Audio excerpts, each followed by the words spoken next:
my research has suggested that we are in the first bursting global sovereign debt bubble in 100 years. We've gone through this sequence of equity bubble, kick it upstairs to the banking system, housing bubble, kick it upstairs. When that bursts to the sovereign, and when they backstopped everything, there's nothing backstopping the sovereigns.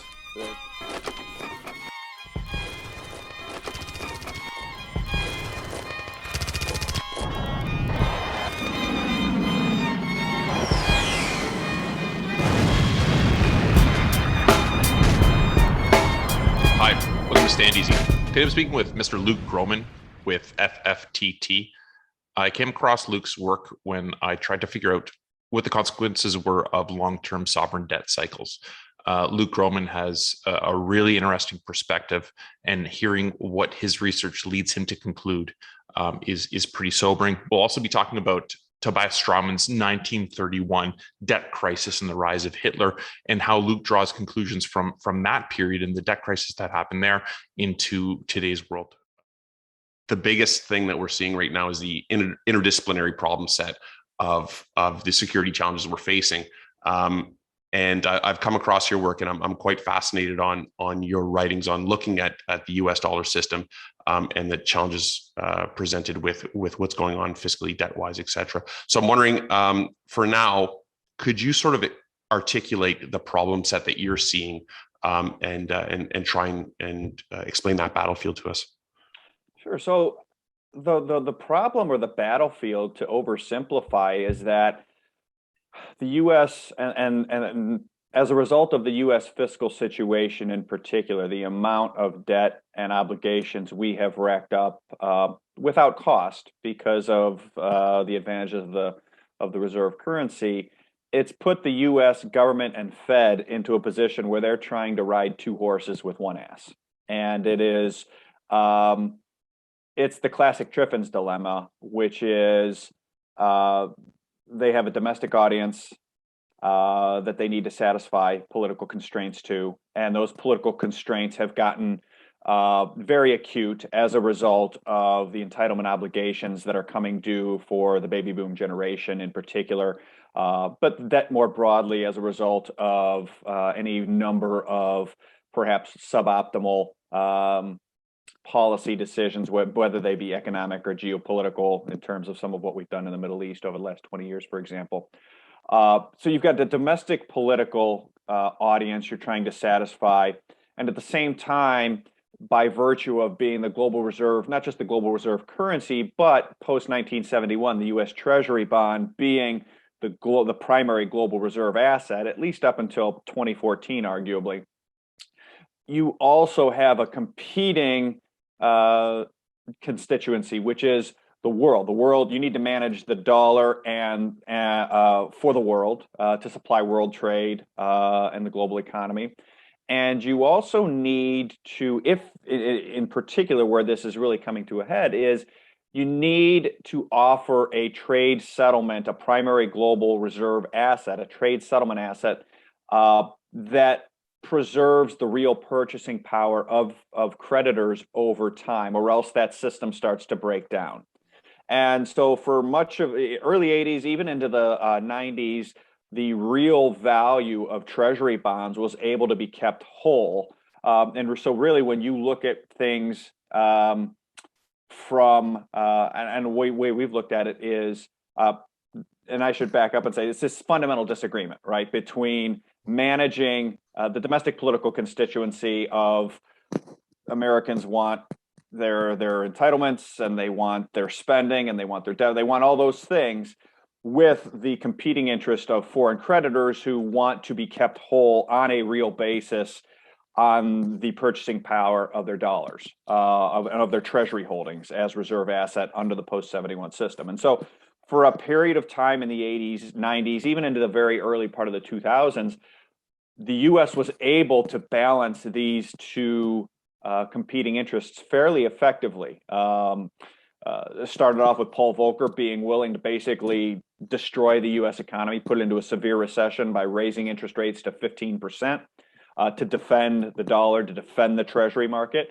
And then it came via the breakdown of the USSR, and so that gave us more operating room and balancing these two competing interests.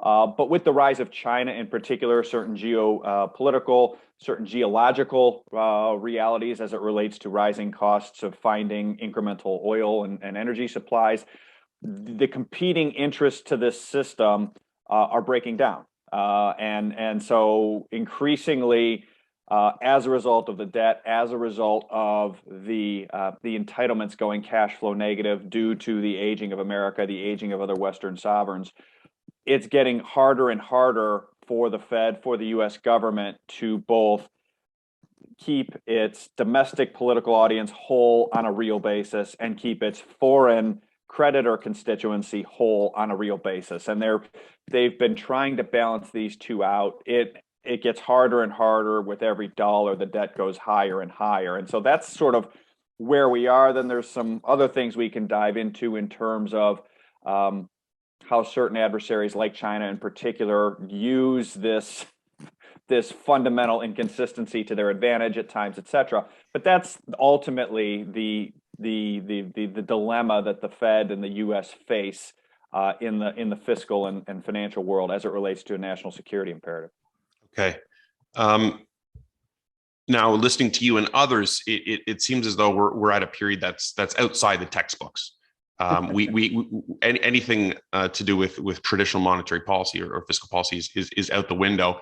Can you articulate where that is with regards to interest rates, taxation, et cetera, and why is this such? Why do you say that we're at the tipping point right now, or within the coming years? Sure. I think the easiest way to start to break that down is there was a great piece by Hirschman Capital last summer, and he was citing work by Rogoff and Reinhardt, two of the foremost experts on debt crises and debt levels.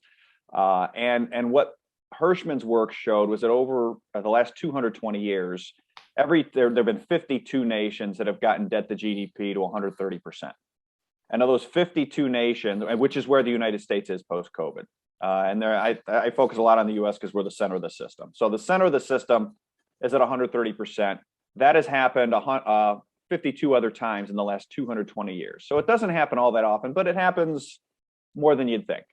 Of those 52 nations that got to that 130% level, 51 of them defaulted on their sovereign debt, most often by sustained high inflation, hyperinflation, also some restructurings as well.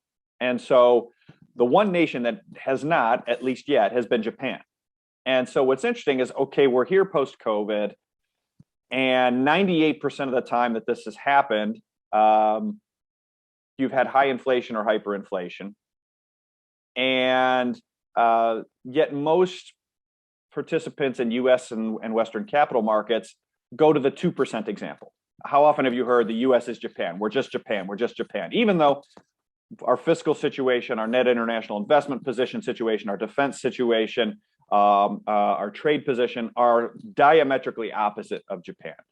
And then the next thing people say is, well, we're the reserve currency and that buys us time. And that's 100% true. It buys us time. It has bought us time. With that said, it did not save or change the ultimate outcome for the reserve currency issuing United Kingdom in 1931.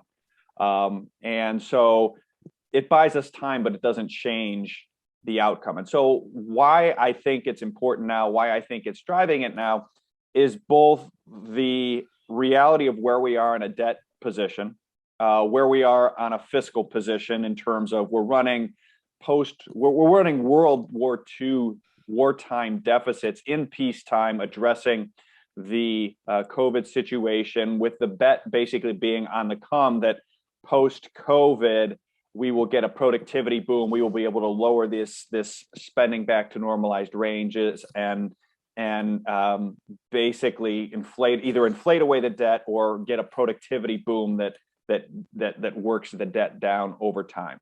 So far, that's not happened, and the COVID situation is lasting longer than expected. And then overlaid on top of this is, I think, a sense of geopolitical and national security urgency that has been introduced by COVID I think there was a handful of people, and relatively speaking, talking about the vulnerabilities of debt and the vulnerabilities of U.S. supply chains, in particular vis-a-vis China, ahead of time.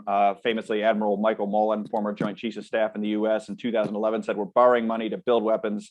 We're borrowing money from China to build weapons to face down China. This isn't sustainable. The debt is the biggest threat, not weapons of mass destruction, not terrorism, not climate change, not any of these things." So the DoD, at least elements of the DoD and intelligence apparatus in the United States, and I suspect elsewhere amongst our close allies, recognize some of these issues at least a decade ago. That's where it first started showing up that I've seen in terms of the public consciousness, probably earlier, I suspect. Post-COVID, the collective consciousness amongst more of civilian policymakers, others that maybe were hesitant of that view, have come to the realization that U.S. supply chains are vulnerable, and some of the things that China has done to use this system to their advantage against the United States, and now see a need to change it. So it's this combination of the debt getting to levels that are historically, you're into sort of the Maverick and Goose flat spin. It's irrecoverable. And then from the COVID driving a greater geopolitical awareness of a need to change this system. I think that's why these two, and COVID's tied into both. I think both of these two things are what's making this much more acute, much more fast moving than it was pre-COVID. Okay. It's interesting that you and others, I think, are quite rightly looking back in history. And you came across the book and did an excellent report on it. Tobias Straumann's 1931 Debt Crisis and the Rise of Hitler. What spoke to you so much about this book? Why is that period so prescient? I mean, obviously, it's a very different period. History doesn't repeat itself, etc. But there's some factors out in that book and some situations that you extrapolated. Can you articulate why this period in time is so important to look at? To reference what we're going through right now. Like you said, there's a lot of things that are very different, but from a first principles basis, my research has suggested that we are in the first bursting global sovereign debt bubble in 100 years since the immediate aftermath of World War I. And reason I say that is we've gone through this sequence of equity bubble, kick it upstairs to the banking system, housing bubble, kick it upstairs. When that bursts to the sovereign, and when they backstopped everything, there's nothing backstopping the sovereigns. So it's now we've just taken this bubble, we haven't rid it, we've just transmogrified it into a sovereign debt bubble. And so, and it's not just one nation, it's not just EMs like we saw in the late 90s or in Latin America in the 80s, it's everywhere to varying degrees. Quite honestly, the emerging markets, because they went through the 80s and 90s and early 2000s, are actually in better shape on a net basis, at least on debt, than the developed nations are. And so I started from that first principle. Okay, we're in the first global sovereign debt bubble. It seems like it's bursting for any number of reasons. Okay, that's something that looks similar. Then for me, it's just been always very clear. One of the things people say, well, the U.S. can't have a debt crisis because we print the currency. We owe the debt in our own currency. And that's absolutely true. With that said, the entitlement obligation portions of what the U.S. owes is owed in a foreign currency. It is owed in healthcare goods and services.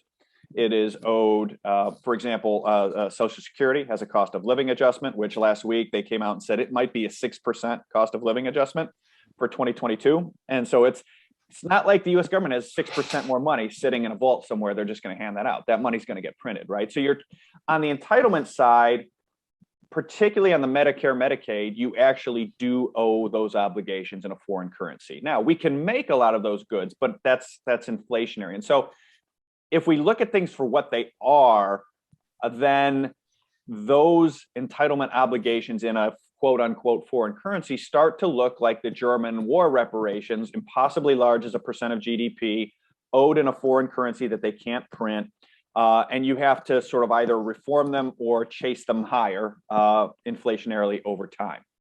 So those are sort of the two big first principles that attracted me to this. And then The third one really is that I think is similar is the political tensions. Up until the last, call it 2-3 years, maybe we could even date it to 2016 with the election of Trump here in the United States and Brexit in the UK. You weren't seeing the political toxicity and divisions really at all. Maybe a little bit, and people would call each other names on CNN, but it was not. You didn't have open fighting in the streets. You didn't have the protest. Something changed in 2016. Now, to be clear, it is nothing like Germany in the 30s or the UK in the 30s in these post-war. You had soldiers coming home and I mean, open warfare, not just fighting, open warfare in the streets. And so it's important to see things for what they are and for what they're not. And so you don't quite have the extreme levels of it, but what's one of the biggest warnings of the U.S. DoD and FBI this year? Domestic extremism, right? So you're moving in that direction steadily in terms of the political stability of the United States, other Western social democracies since 2016 in particular. So it's first bursting global sovereign debt bubble in 100 years. It's while these entitlements do rhyme with the war reparations. And now you're seeing it's nowhere near as bad of a political stability issue, but on the margin, political stability in these Western social democracies is clearly deteriorating at a pace I've not seen in my life. I would argue, from my readings, it's probably been 50 years since we've seen domestic, social stability deteriorate at the pace that it's currently deteriorating. And so, when you look at these three things, it then ties back to this fundamental disagreement that this book, 1931, does a tremendous job of highlighting, which is they were fighting the same problem. They owed these foreign reparations and foreign debt. And so the German government had to promise foreign creditors that it would pay this debt. And at the same time, they had to promise the domestic electorate, for whom the reparations were extraordinarily unpopular because austerity was being imposed on them to help fund them. They had to convince the domestic electorate that they were not going to pay the reparations. In fact, there's a passage in the book that says basically the German Chancellor Brüning flat out says our strategy is to tell the foreigners we're going to pay it and the domestic audience we're not. The Germans were stuck riding two horses with one ass. Now, again, recognizing things for what they are not. The Germans initially just tried to print the money. They hyperinflated from 21 to 23. This book's obviously 1931. It's a great detail for the year 1931. So in 31, the Germans are only 8 years removed from the nightmare that was hyperinflation. And so their option of riding two horses with one ass is either inflate it all away again, or implement austerity. And they had already tried the hyperinflation route, the high inflation route. And so it was so scary to them politically, it was not an option. And so they kept trying the austerity route. And inevitably, it led to domestic political extremism, the election of Hitler, and everything that followed. And so, ironically, or opposite, we have no problem right now. Our fundamental scarring economic episode, I guess, if you will, here in the U.S. is what happened 12 years ago. It's deflation. There's, the both sides of Congress in the United States now routinely, openly say deficits don't matter, right? Mint the coin, MMT. We can do all these things because we're the U.S. and 220 years of history and 51 out of 52 countries doesn't apply to us. So it's actually the opposite problem. We are not scarred by any periods of high inflation. Everyone that remembers the 60s and 70s is either very old or dead from a firsthand perspective of setting policy. And so again, recognizing what it is, what it isn't, you have some of the same fundamental setups, the sovereign debt bubble, the reparations in a currency you don't owe, the deteriorating political stability, and then this fundamental conflict between the domestic creditor, domestic political audience, and the foreign creditors. It's all of those things are similar to a problem that the U.S. has. Now, the Germans were not the reserve currency issuer. The Germans had been deindustrialized by the Treaty of Versailles. We've been deindustrialized by the Treaty of NAFTA and the Treaty of WTO with China. But at the right price, we can produce a lot of what we need. The right price may be much higher from here, and oil is a perfect example. So oil went from $12 a barrel and call it 2000 to $150 a barrel by 2008, and 10 years after that, U.S. oil production had risen 15 to 16 million barrels a day. We can do that type of thing across a large number of different industries, commodities, etc. The Germans did not have that option. There was no price at which they couldn't produce. The mark could keep falling to $1 trillion.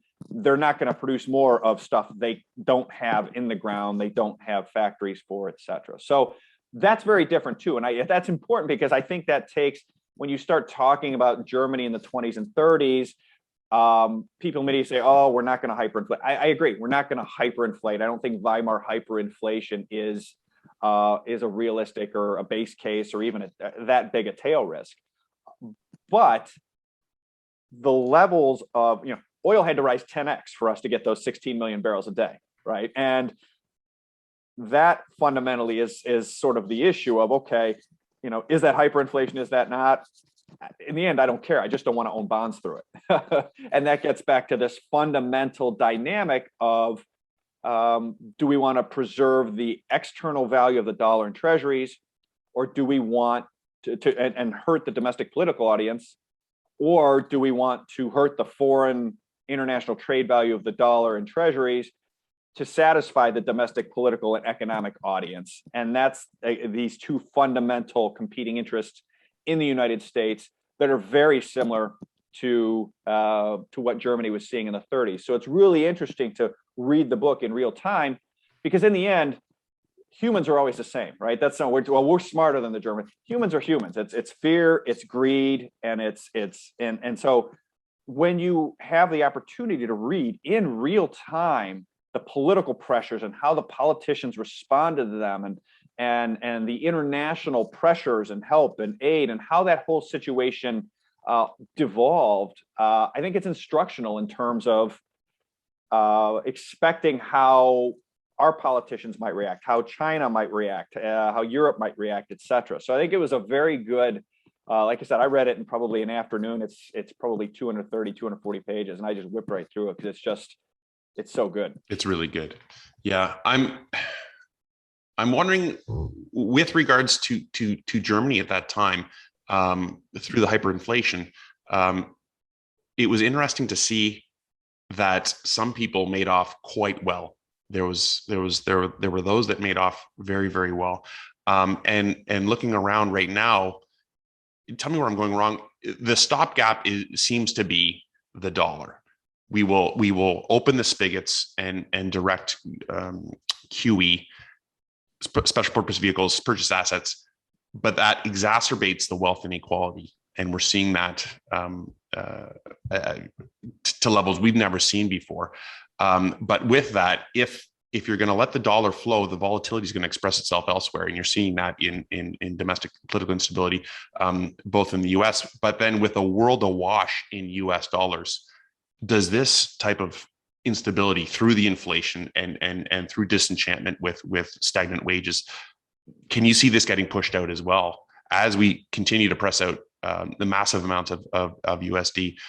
What does that do to the global monetary system? You've got both the domestic, the two asses dilemma, or as I like the two asses dilemma, but to quote, the politically practicable and the economically possible war. It seems a domestic war and an international war. Am I going wrong on any of that? No, I think that's right. And it's one of these situations where he who recognizes the situation earliest and panics first, panics best. And I think what's interesting is the domestic money managers, the Wall Street, et cetera, they have a mandate to manage to, whether it's monthly or quarterly or annually. I think as we take a look at this situation and watch what, for example, China has done over the last, really since the great financial crisis in 2008, at an accelerating pace, is I think they've looked at this and said, all right, you know, they generally have a greater appreciation of history, I think, than most American policymakers do for any number of reasons, at least most American policymakers. I think they've looked at this and said, okay, whether they cited the Hirschman study or knew it, but just fundamentally, you get to a certain debt level, this always works out the same way. You know, they invented fiat money, et cetera. So you saw a concerted effort on their part to basically dishoard themselves of treasuries any number of ways, while the perception was still that the dollar and the treasury were the of post 08 were going to remain the dollar and treasury as they existed from 1980 to 2008. And the reality is the world had changed. And so the optimal strategy is to basically swap overvalued dollars and treasuries for assets that are more finite, that will continue to be more finite or get increasingly finite relative to the supply of dollars and treasuries, while the holders of those dollars and treasuries still value them irrationally high. And so we've seen China, you know, going around loaning dollars out along the Belt and Road. Well, it's a great plan for China. They take dollars they have that they're earning in trade, they don't want anyway. They increase their own political and economic clout along Eurasia and throughout the rest of the world. They earn a dollar spread typically. So not only are they getting more dollars for their dollars, and a lot of times the collateral is some sort of underlying finite hard asset or commodity supply itself, which is what they really want. And so all they're doing is basically running this playbook that a lot of these German industrialists did, which was recognize the high inflation system that inevitably has to come as the Fed has to continue to backstop the domestic political situation, these obligations, to their own advantage. And so I think you're seeing that from a foreign perspective, and I think domestically, increasingly, Wall Street has recognized this post. You can argue post 08. You can make the case post 98, right after the long-term capital management bailout. The bailouts have gotten bigger and bigger. They've gotten faster and faster. The trigger point for bailouts has gotten smaller and smaller because, again, by allowing the system to evolve in this manner, by continually bailing things out, you expand the wealth inequality, etc. Now, 2020 was different in its response in an important way, which was this was really the first time that the Fed and the U.S. government bailed out Main Street alongside financial interests. And I think when we look back in the history books, when the final post-mortem on this whole period's written, that's going to be a huge moment because we can see the response in actual on-the-ground inflation. You know, all these other prior bailouts resulted in asset price inflation and wealth inequality. This time, we've actually seen a little bit of a narrowing. The wages of the entry-level workers have been rising faster than asset prices. They've been rising faster than higher-level workers. And this is the first time in my career, certainly, and probably longer, that that's been the case. And it was helicopter money that did it. Is the government handed out money to people. They issued treasury bonds to banks. The banks sold the treasury bonds to the Fed for printed dollars, wash, rinse, repeat. And here we are a year later, and we're looking at a 6% cost of living increase potentially next year in Social Security at a time when 10-year bonds are yielding 1.3, and everyone thinks inflation is going to end. So I think we hit a critical tipping point, but I think you're thinking about it the right way. Okay, and that's a choice that the U.S. is going to make, and you've articulated China. What happens to the rest of the U.S. dollar system? I mean, 80% of the global trade is still denominated in U.S. dollars.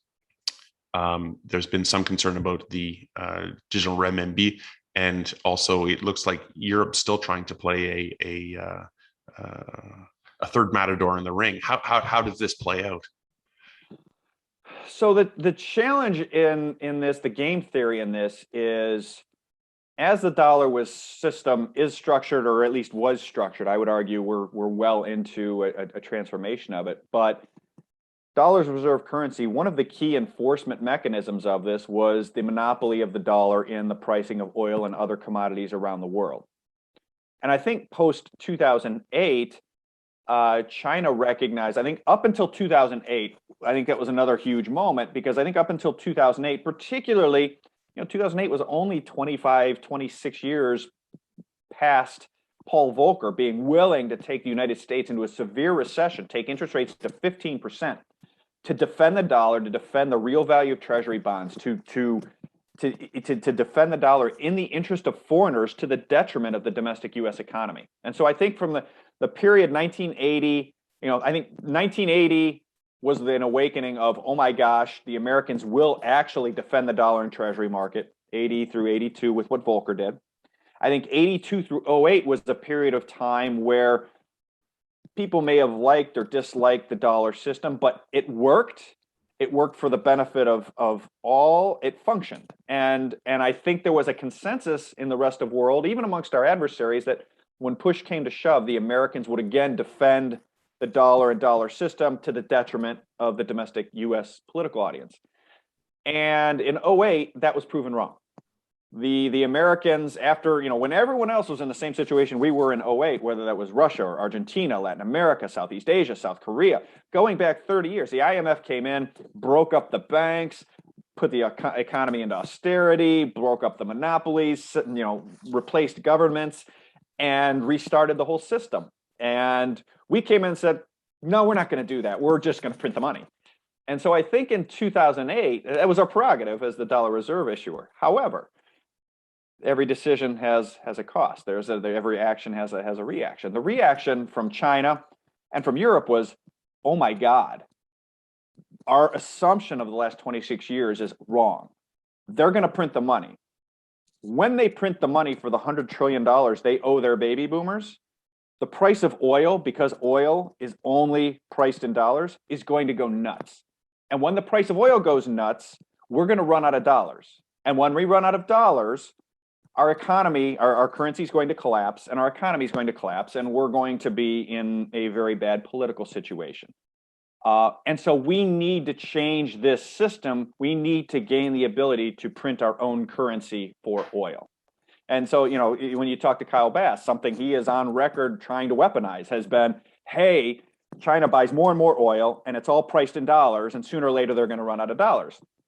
Absolutely, he's right, which is exactly why China's been so aggressive about trading treasury bonds in dollars for buying up oil, for loaning money to oil exporting nations in return for oil barrels, and most recently, setting up this oil, you want oil contract, you want oil, you want iron ore, you want copper pricing system that they've successfully set up. This thing was supposed to be dead and buried. And this is not a case that, hey, China needs to have 50% of the world's oil in yuan. They don't.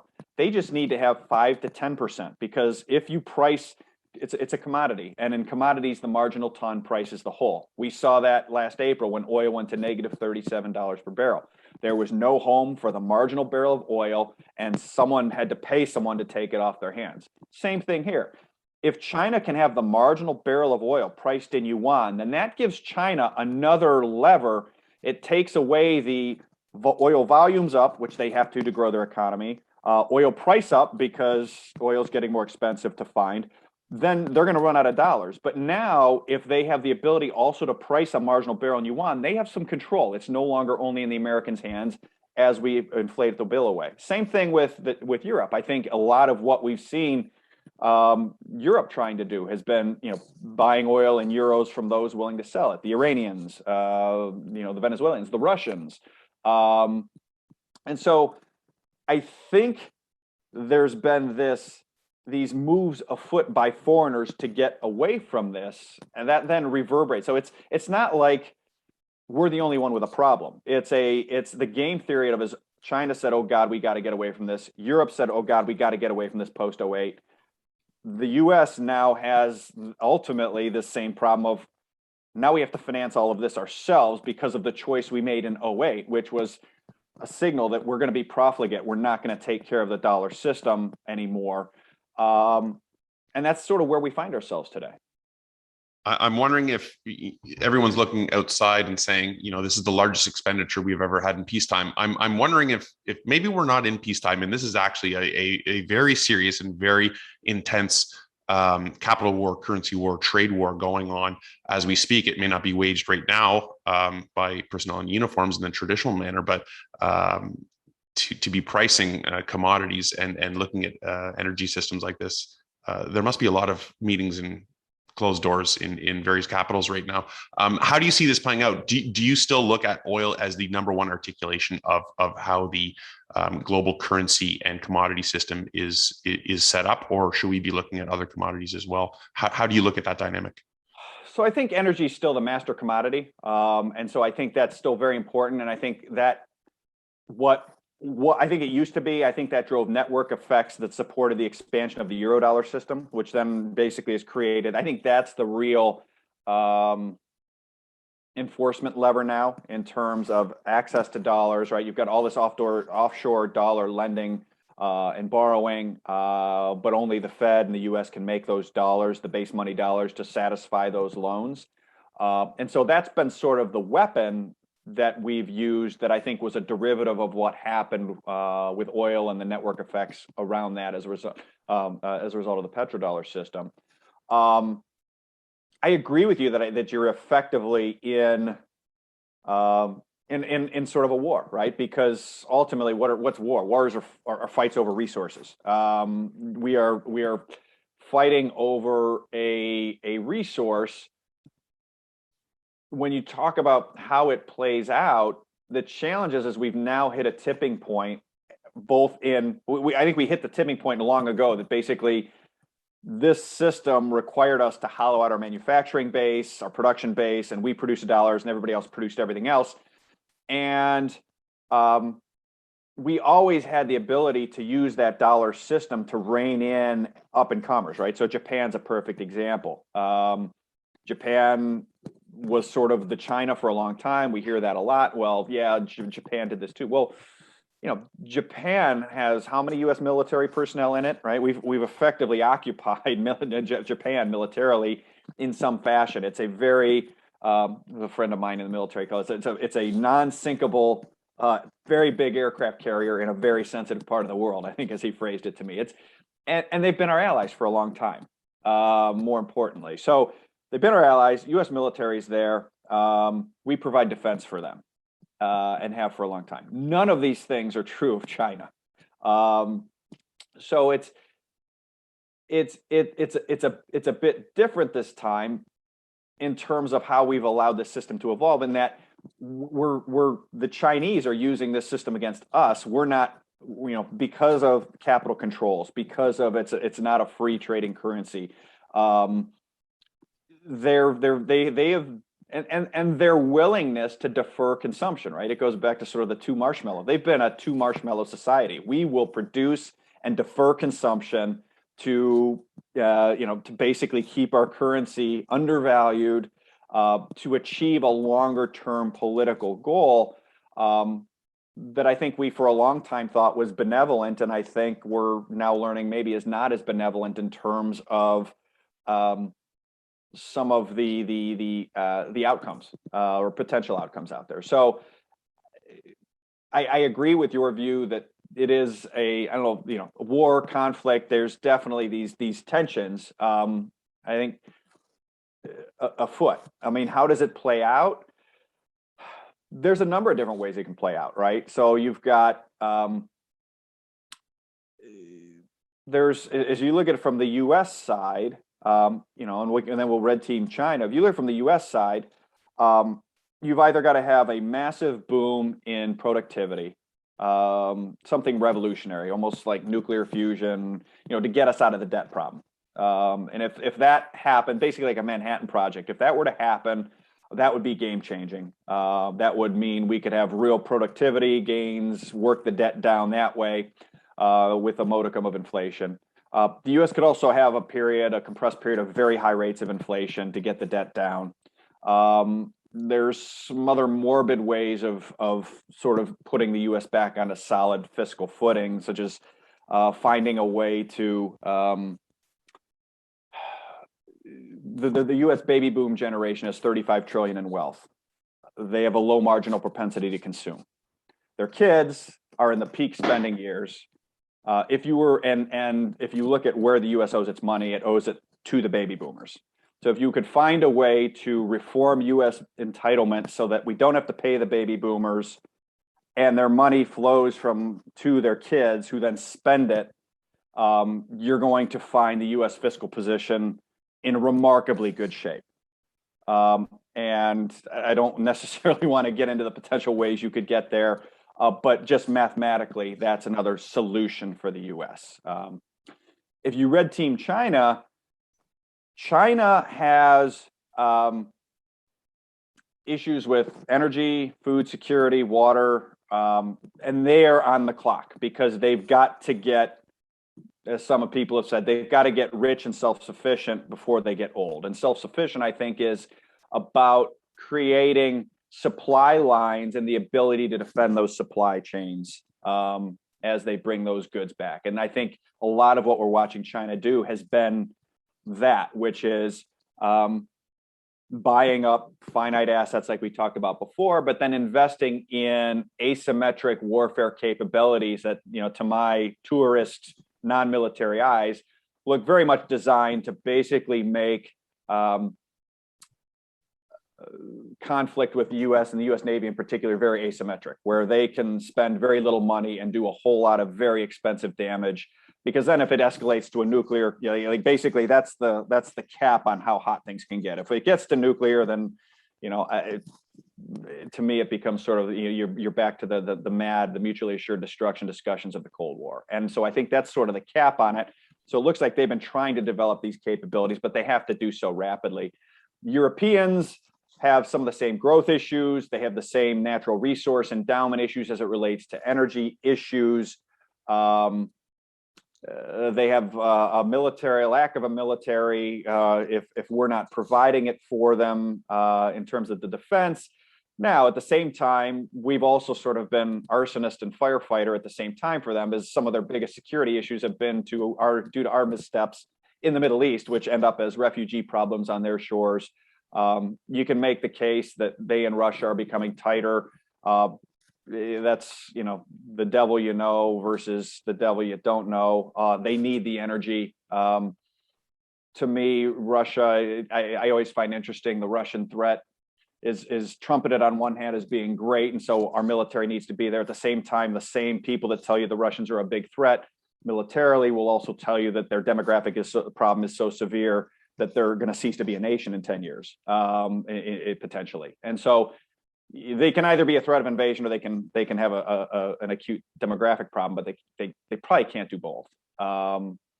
So you've got all of these different competing interests, and each trying, I think, to manage toward. I think the Nash equilibrium is shifting the system to something that looks more like John Maynard Keynes's proposal at Bretton Woods, which was a bancor, a neutral settlement asset that floats in all currencies. The mistake the U.S. made after World War II was fixing the dollar at a fixed price to gold. And then when that system broke down in 71, you can look and see from, call it 73 to about 03, maybe 75 to 03.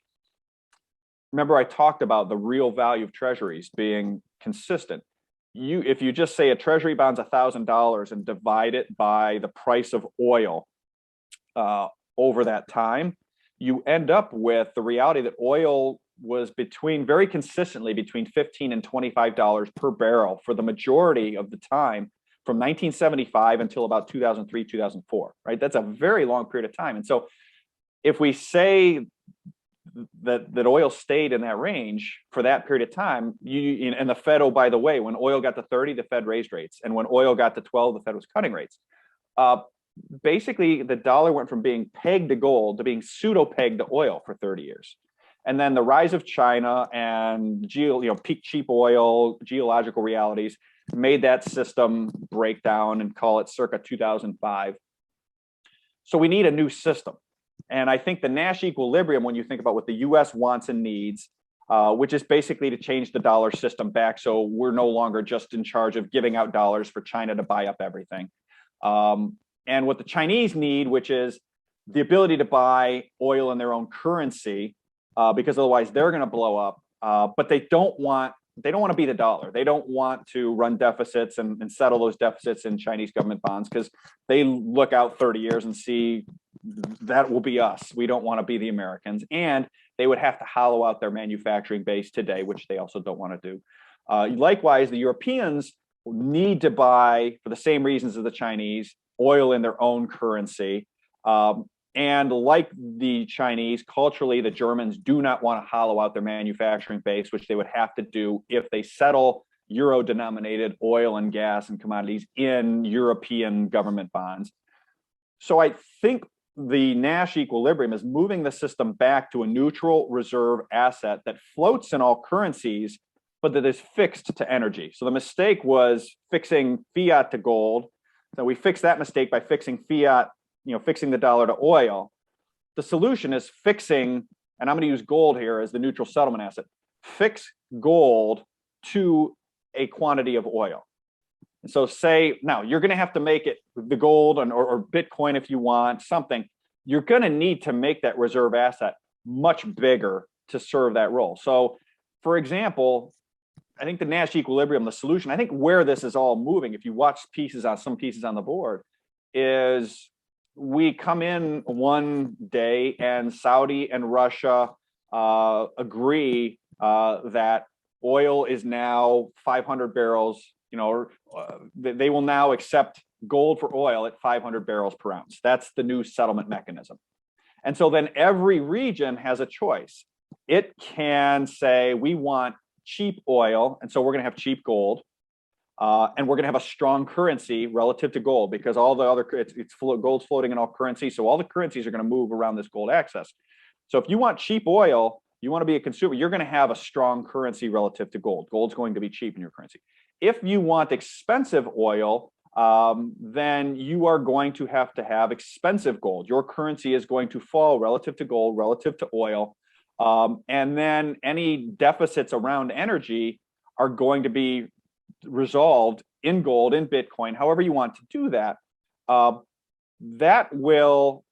That's sort of the Nash equilibrium point for all. China can now do what it wants to do. It's going to actually incent really good economic behavior from the standpoint of, hey, if climate change is an issue, if that's your bugaboo, great.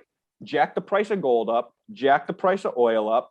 Every nation can make its own decisions around that. And so that's a situation that sort of works out well for everybody. That to me is the happy ending, except if you've got your entire net worth in bonds, in which case you're probably going to lose on a real basis. You'll get paid every dime you're owed, but it's going to be a very inflationary period. But I think that's how this system ultimately, I think it is evolving. If you look at certain pieces, if you look at security changes that are happening in the Middle East, it seems, and even in recent weeks, if you look at gold movements, if you look at changes in pricing of oil between Russia and China, and what's happening with Saudi and China in terms of oil flows, et cetera.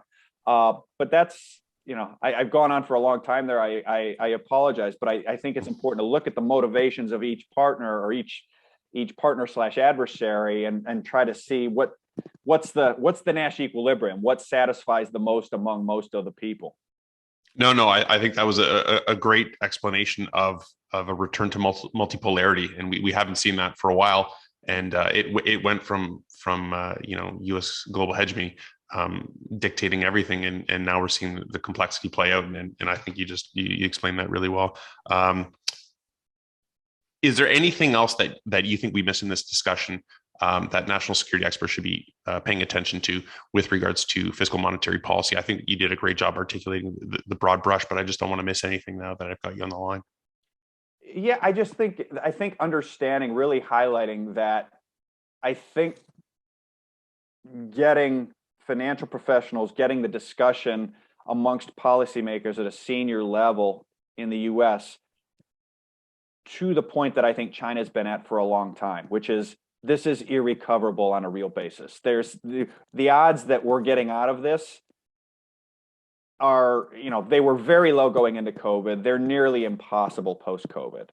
And so the longer we go without just admitting it, the more advantage we give away to China. The more we continue to overvalue the dollar and the treasury-based system, the longer a lead we give to China versus, the way we could really use this to our advantage. And encouragingly, we've seen some baby steps in this direction, right? When you see the Biden administration come out and really following the lead of the Trump administration, it's been very interesting. There's been very little change in policy between Biden and Trump was a bad guy and everybody loves Biden, vis-a-vis China, vis-a-vis trade.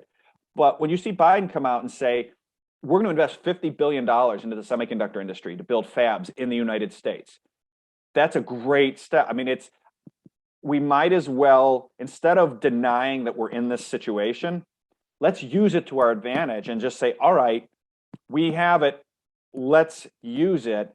We're going to move to an industrial policy footing much more broadly than just 50 billion for semiconductors. We are going to revamp rare earth metals, and we're not talking about 5 billion, 10 billion. We are going to spend 100 billion, 200 billion, making the United States on par with China in rare earths, because it's insane that we are dependent on them for rare earth metals refining. We are going to revamp our infrastructure, 500 billion, trillion, 2 trillion, because it's insane that if energy is really the linchpin to everything we're talking about here, the fact that it's getting more expensive, the fact that we way overconsume relative to our population, relative to our economic footprint, it's a vulnerability for national security. And yet the Chinese have laid 50,000 kilometers of high-speed rail, and we have very little. 2 trillion, 3 trillion for a jump-started nuclear energy program. You've got all this uranium in Canada. You've got and then work with reshoring with Mexico in particular. There's such an opportunity to do that. Again, spend money to do it. Industrial policy, sit down and to your point, yeah, I think we are at a war, and so we're not only we're pretending that this is not irrecoverable, and we're pretending we're not in a war. Because if you're in a war and it is irrecoverable, you're going to act very differently. You're going to do these industrial policy things, and it will be fine. And the Constitution is strong enough. Our democracy we can go back to much more free market driven. But I think for the national security establishment, I would just say you got to get these holdouts in the policy establishment to understand the math is the math. It's irrecoverable. We are in a war.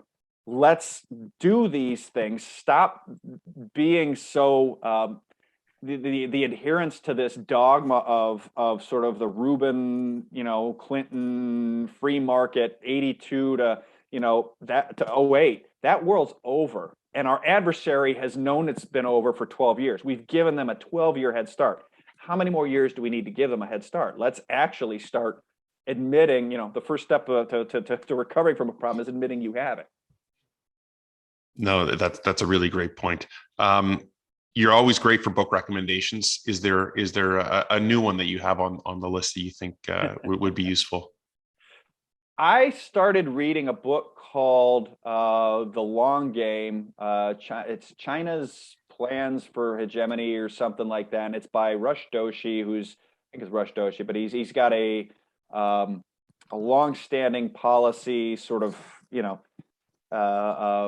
pedigree, and I'm only about 50 or 60 pages into it. But the thing that grabbed me, and it really ties back to that point I just made, is if you look back through all of American history, all of our adversaries, all of the wars, all of it, we have never had an adversary either individually or in aggregate, right? So the Axis powers in World War II, the Soviet Union at the height of its power, that has amounted to 60% or more of US GDP, whose economy was 60% or more.